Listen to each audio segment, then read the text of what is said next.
वो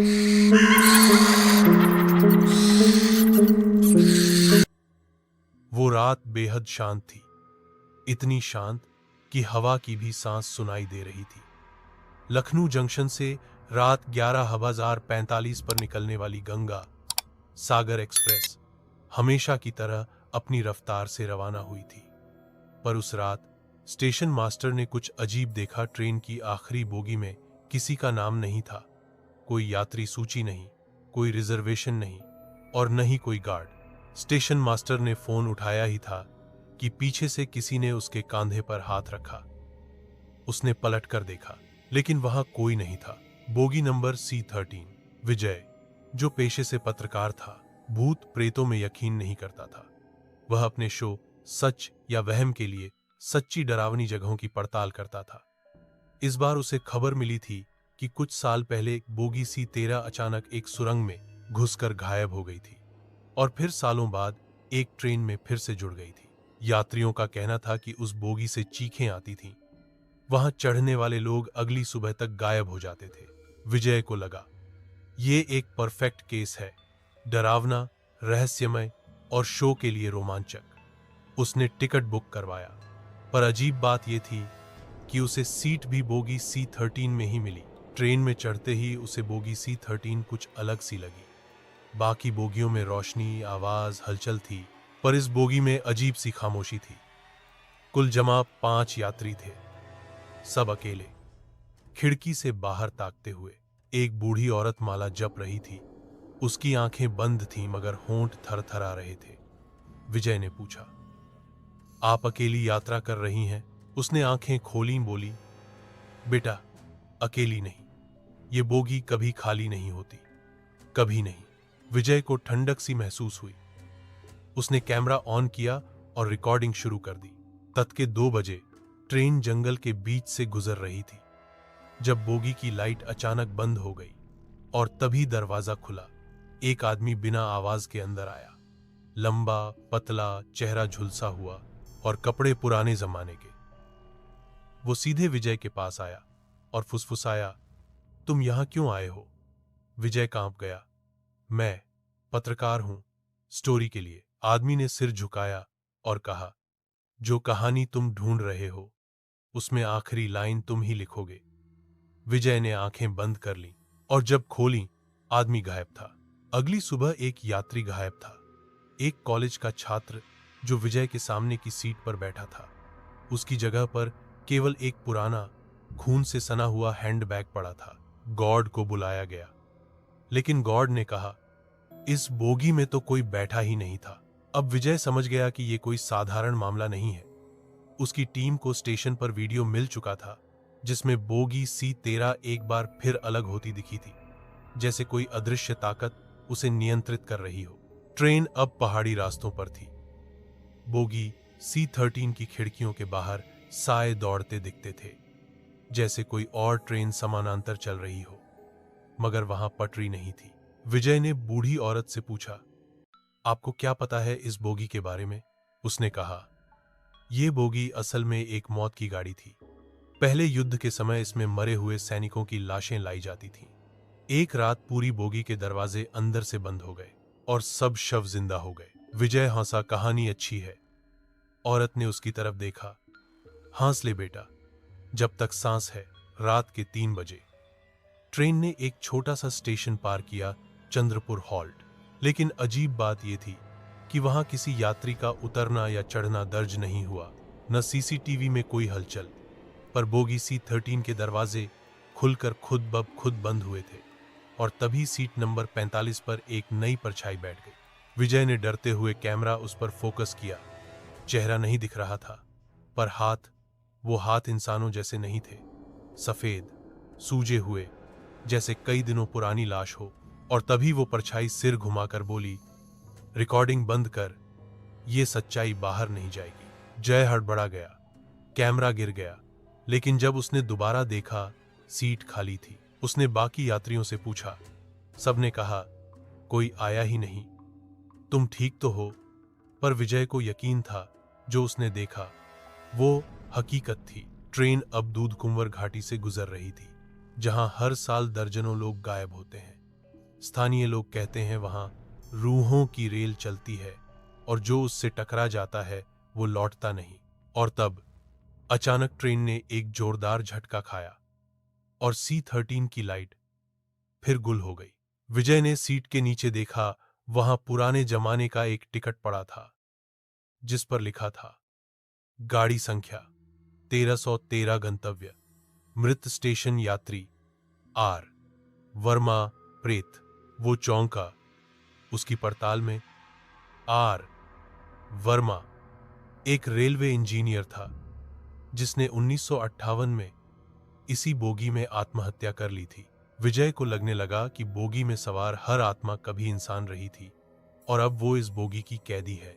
अगली सुबह जब बोगी में थोड़ी रोशनी आई, विजय ने एक भयानक चीज देखी।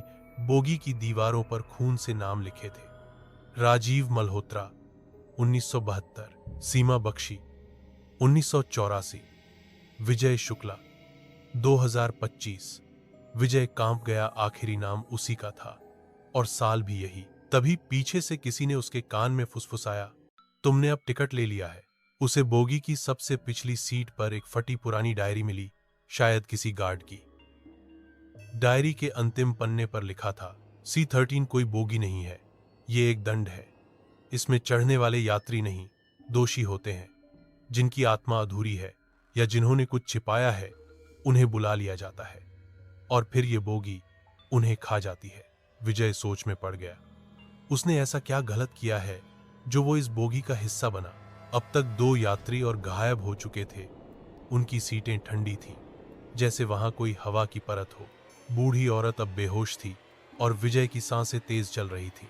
तभी गेट की तरफ से धुंध उठी और उसमें से एक पूरा अदृश्य स्टेशन दिखाई दिया। ऐसा लग रहा था कि ट्रेन किसी और दुनिया के प्लेटफॉर्म पर रुक रही है। स्टेशन का नाम था अंतिम विराम। ट्रेन किसी और ही जगह रुक गई थी। स्टेशन पर कोई बोर्ड नहीं, कोई रोशनी नहीं, बस धुंध और अजीब सी बदबू जैसे जले हुए मांस की। बोगी C13 के दरवाजे फिर से अपने आप खुले, पर कोई बाहर नहीं गया, बल्कि 4 परछाइयां अंदर आईं। विजय ने देखा, उन सायों के चेहरों पर कोई आकृति नहीं थी, वे बस खड़े थे बोगी के कोनों में। कोई हिला नहीं, कोई बोला नहीं। और फिर ट्रेन अचानक चल पड़ी बिना इंजन की आवाज के। विजय ने कैमरे से उन्हें रिकॉर्ड करने की कोशिश की, लेकिन स्क्रीन पर कुछ भी नहीं आया। कैमरा बंद हो गया। विजय ने धीरे से कहा, कौन हो तुम लोग?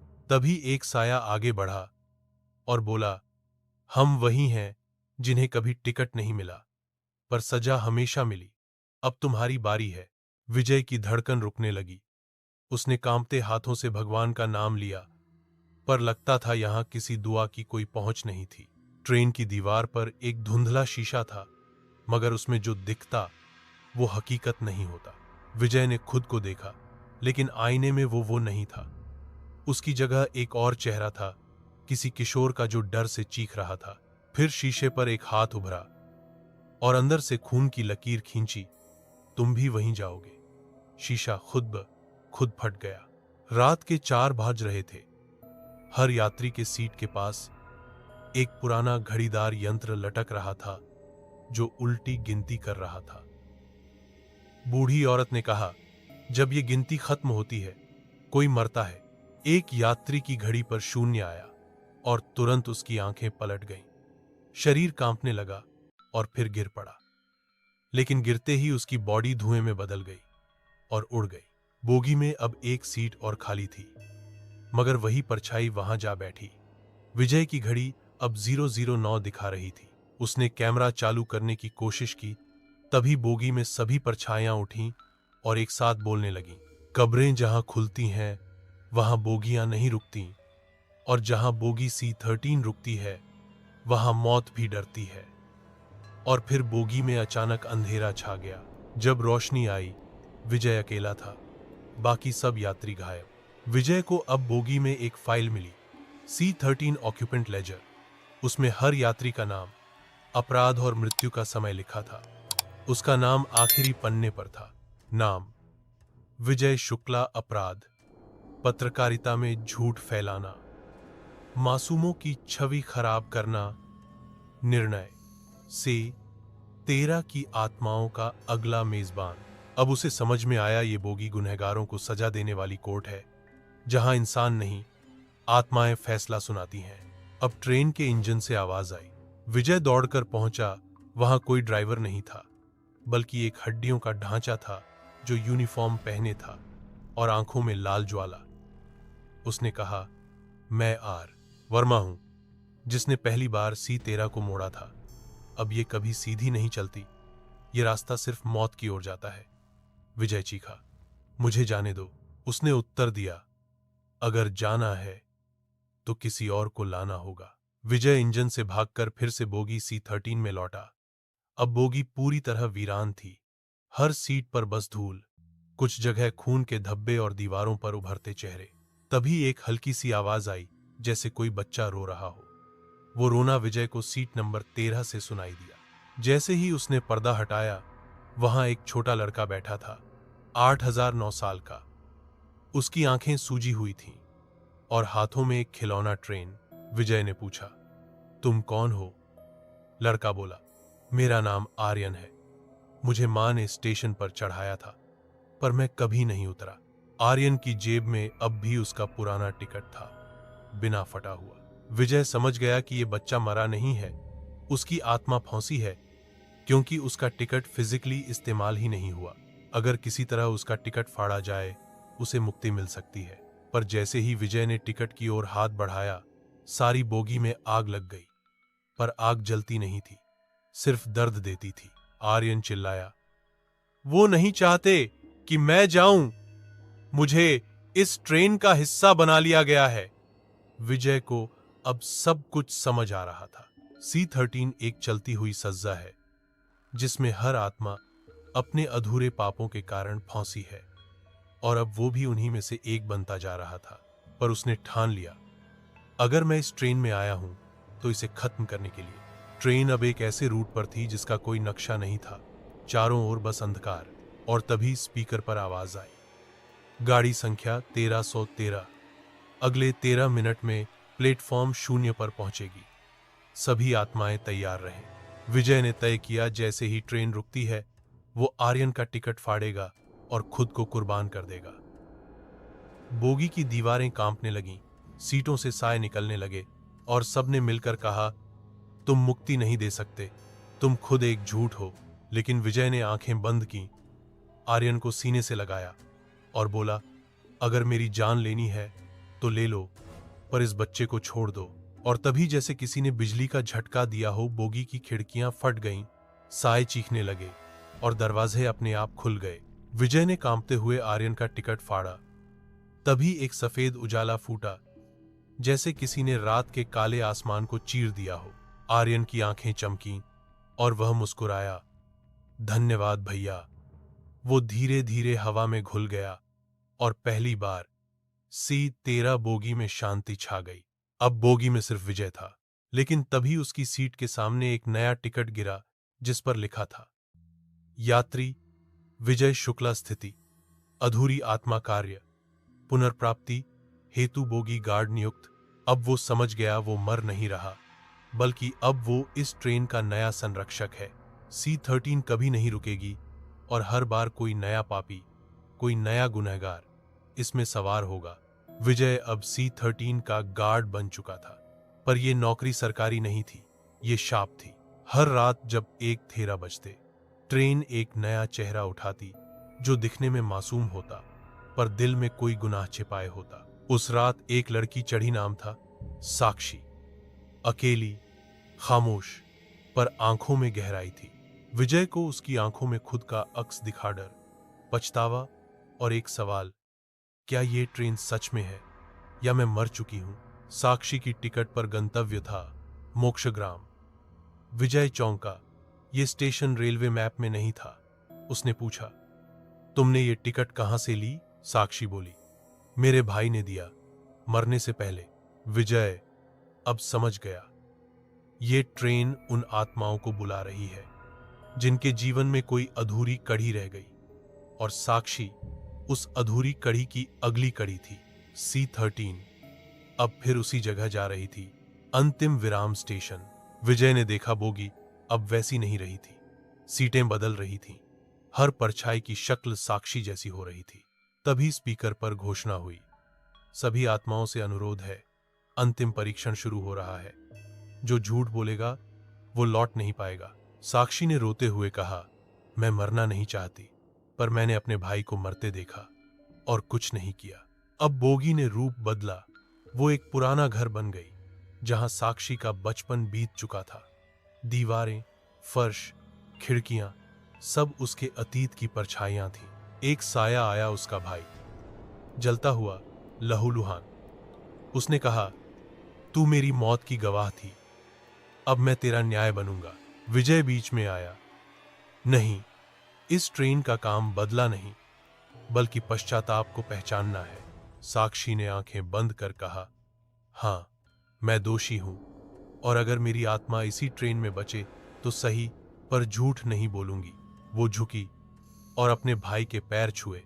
साया मुस्कराया और धुएं में घुल गया। बोगी C13 अब धीरे धीरे रुक रही थी। एक आखिरी स्टेशन पर वास्तविक मोक्षग्राम। एक दरवाजा खुला, उजाला आया और पहली बार बोगी में पक्षियों की आवाज सुनाई दी। साक्षी उतर गई। उसका चेहरा अब शांत था। विजय खड़ा था ट्रेन के गेट पर, हाथ में वही पुराना ऑक्यूपेंट लेजर। उसने नई एंट्री लिखी, यात्री साक्षी मेहरा, स्थिति क्षमा प्राप्त, निर्णय मोक्ष प्रदान, गवाह विजय शुक्ला, संरक्षक C13। तभी ट्रेन की लाइटें दोबारा झपकी, सीटी बजी और कोई नया यात्री चढ़ा। एक बुजुर्ग पंडित, माथे पर तिलक, पर आंखों में डर। विजय ने पूछा, कहां जाना है? उसने टिकट दिखाया, प्लेटफॉर्म 0, C13, आखिरी बोगी। एक चलती हुई शापित दुनिया जो गुनाहों को नहीं बख्शती और कभी कभी मोक्ष भी दे देती है।